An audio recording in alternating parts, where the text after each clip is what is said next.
So I wear a brand new Nze now. Chukwu Dobelu. I know Kumaka Nze. Anene Ojaba Nze Chukwu Dobelu. Nze Bulago. Welcome you. You go in with the Maria. Nze Chukwu Dobelu. Bulago. Congratulations. You know the man be orderly. Opportunities are waiting you. And I like orderliness.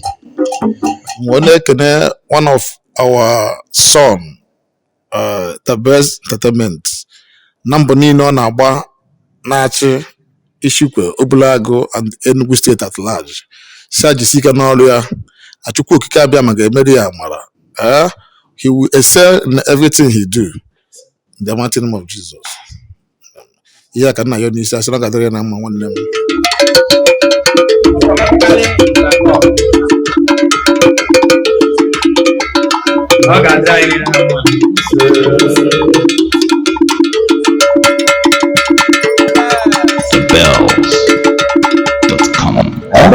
Nabes, you not below on us in Dona. Ogo na Bassa, Ujina, Badina, but I'm able. I'm a repeat our town one. I can't read the young one. Make anybody young, and that's it. Now, one in the north of it.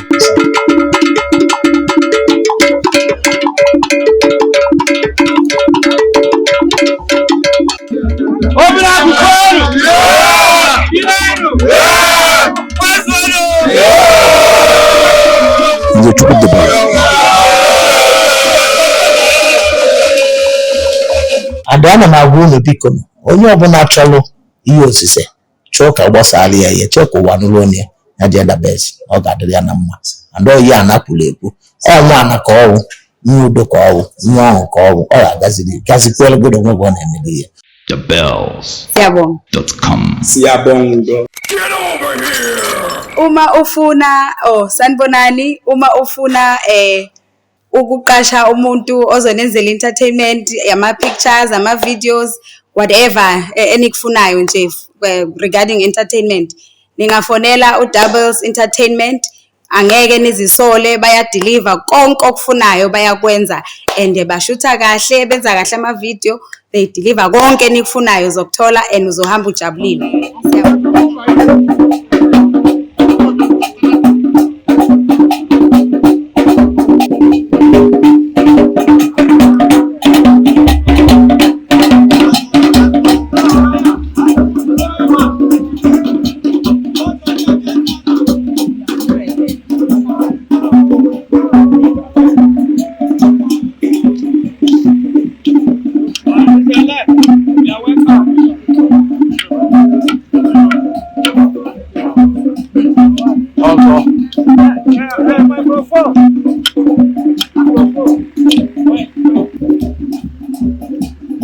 I'm seeing this moment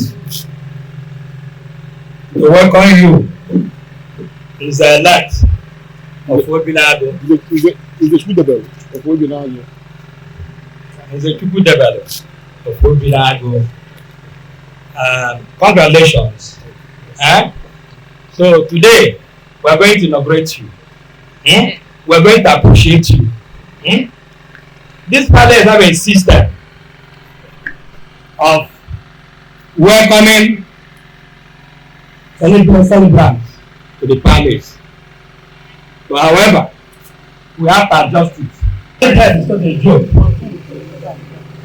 I decided between my own authority and person, will now be consecrated village. You will do everything by yourself. Provided it's not above the concern of federal government that do. So I'm happy. Where's the mambo? Give us a little of your melody.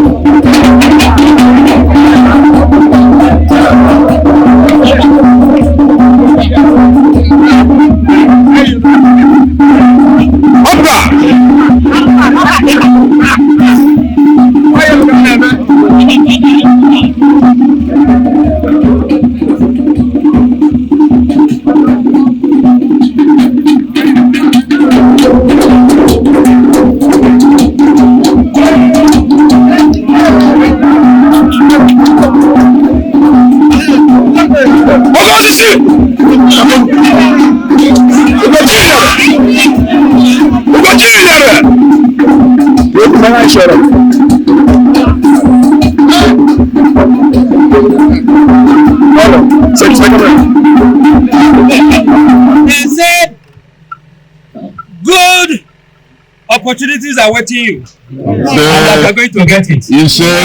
They told me, don't mind them. The other things will come your way. It's what they told me to tell you. So you are safe. Amen. No problem. Thank you very much.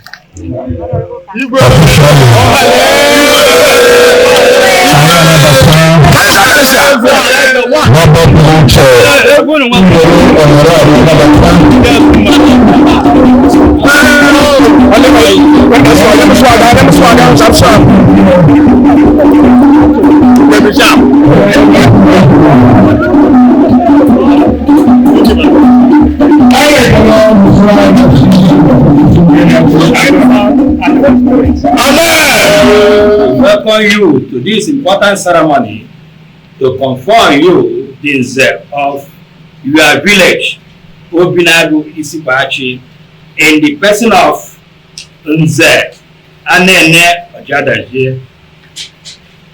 I also recognize the presence of all persons present in this palace for this ceremony before the hour for the day's agenda.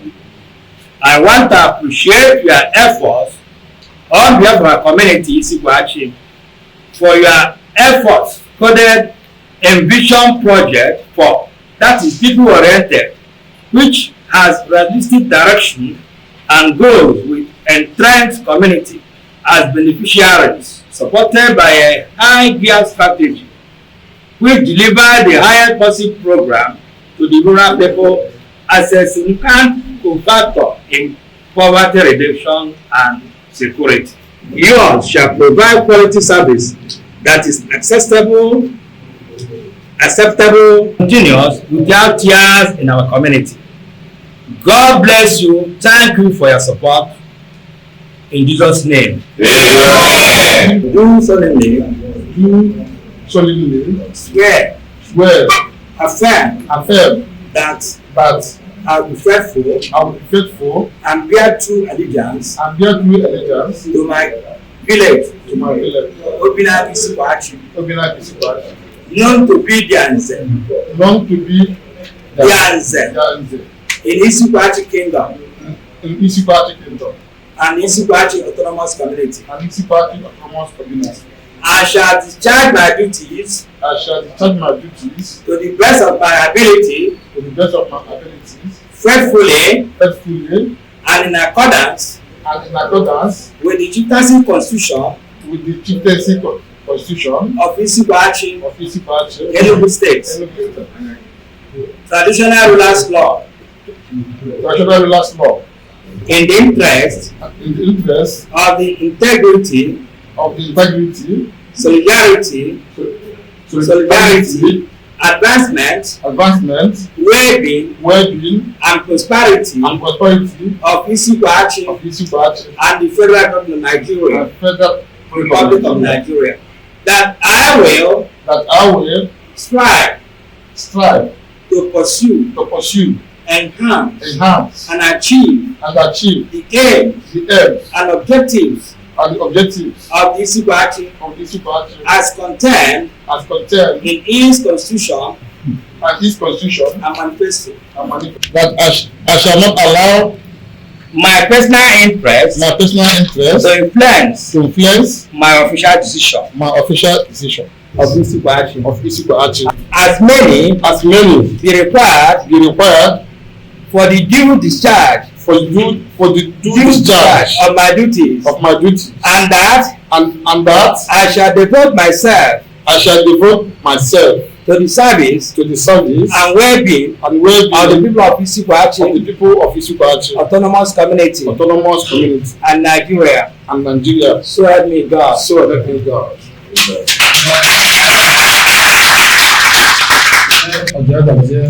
Do solemnly swear, affirm that I will be faithful, and bear true allegiance to my village. Obinadu Isikwachi. In Isikwachi. And Isikwachi Autonomous Community. Enugu State. And the Federal Republic of Nigeria. Republic of Nigeria. I will preserve, protect, defend the constitution of the people of Isikwachi Autonomous Community. And of the Federal Republic of Nigeria. So help me God. Yeah. Thank you for being fully certified by you. Name. Also, Nze Village. Obinadu Isikwachi. Town. Isikwachi. Local government. Local government. State. Enugu State.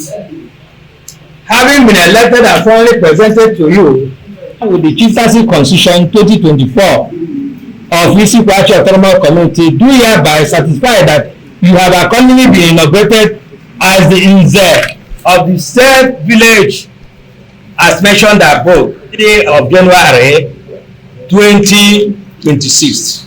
I hereby sign. Congratulations. But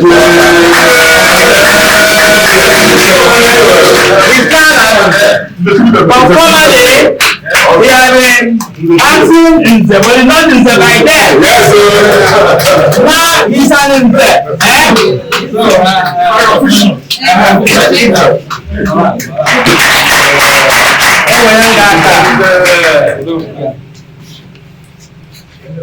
Káwọn ààrẹ náà ṣe ẹgbẹ́ ààrẹ náà tó ẹgbẹ́ ń gbòòdù à.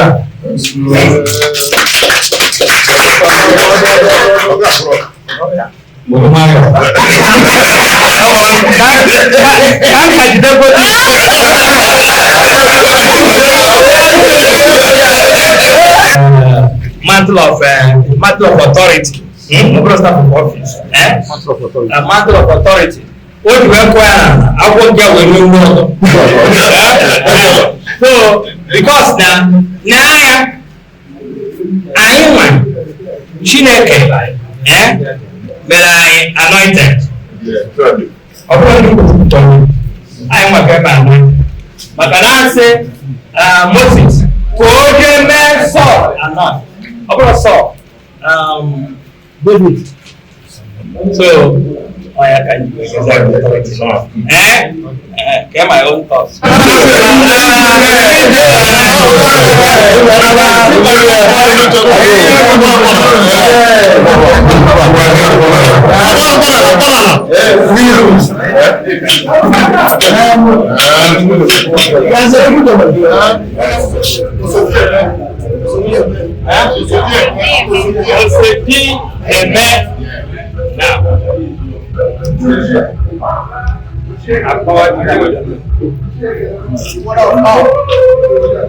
Obedient, you are the heart of your husband.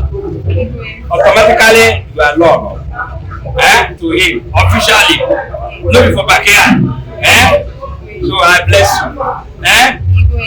Yes. There are people that are welcome in the inner temple of the palace where your husband hails from. The place. Yeah. That means you do what?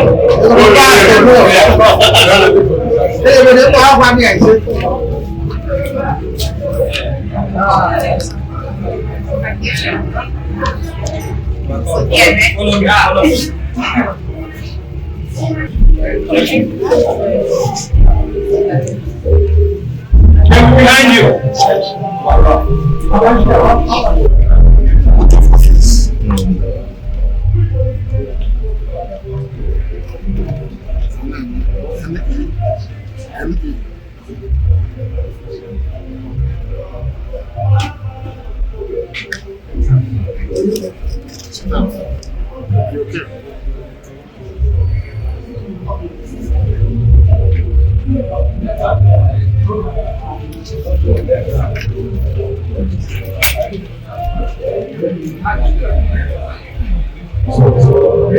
I'm giving that.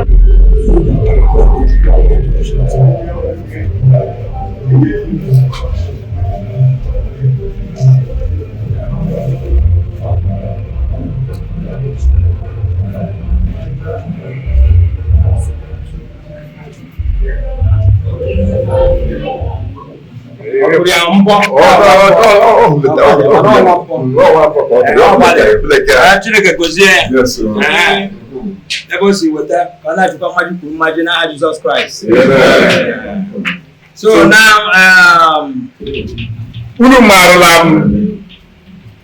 marla ọjọ́.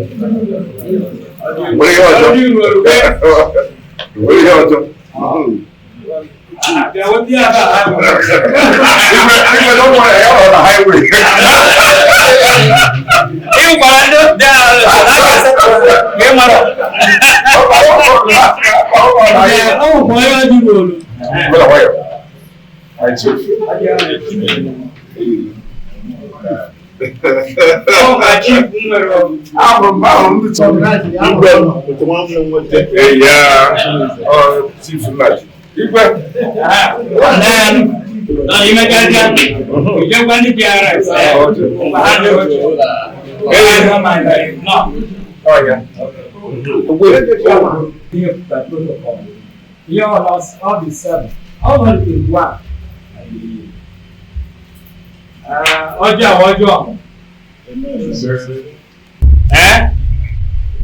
ndị kabinet so wee weta ndị ichie ndị ọdụ ndị ide ha niile so weta ya iji were nnabata nwanne anyị nwoke Nze ndị obi ha unu na ha ahụ ejikwelu Nze Dobelu bụ isi ala mana ha Dobelu Chukwu dere mburu odo iru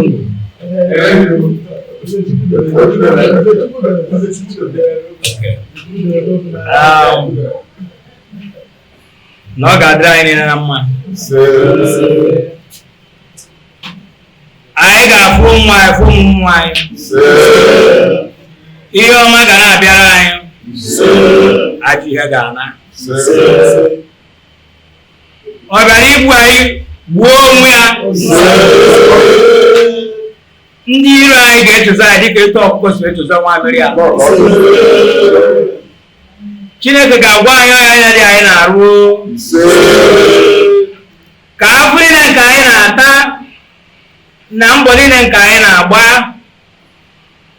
na egwu niile nke anyị na-agba o nwere nke ga-analara anyị n'iyi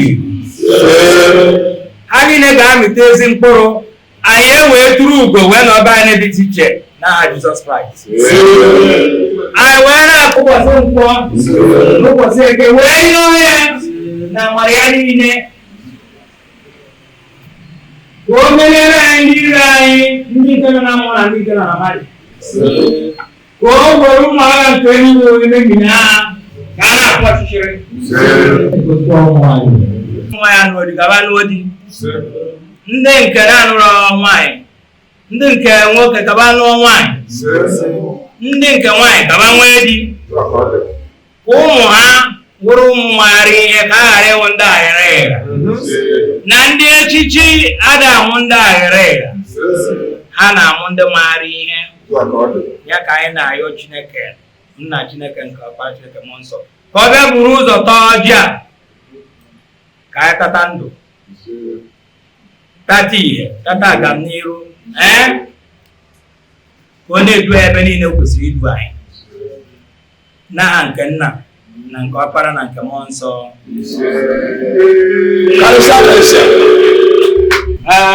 onye ọbụla wụ ọjị nke ya ekpere soro ibe ya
Because in 1971, all moved to Mambondo Blago, where we go, where you win. So I was 1970.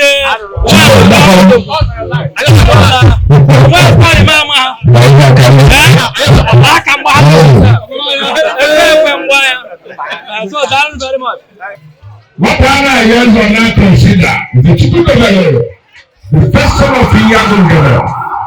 Robert William, kind of banging like a lot of one. About my chief, the Lupago, any Canada bills, the bills communication, the bills, the I don't know when money will pretend about to have. I may pretend the bills. Let's say, thank you very much for my life in the world. It's well already what is the world. You know? So, once again, congratulations to Nze Chukwu Dobelu, Nze Anene, where Jada Zia, Kazuwa, and Amora. Apple family, I'm not going to be and here to have Nze Chukwu Dobelu.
watch camera onye na hand ihe niile a na-eme nke otu ịtọkwa o nwere phone number kpọọ ya ịtọkwa onye deliver ọ na-edeliver 247 aka ya dịrọ mma na kamera ụmụajana ụmụmugwu ụmụaja isi merụ bụ onye ala by sekwe by provincial by kumkum on action one leg oga thebells.com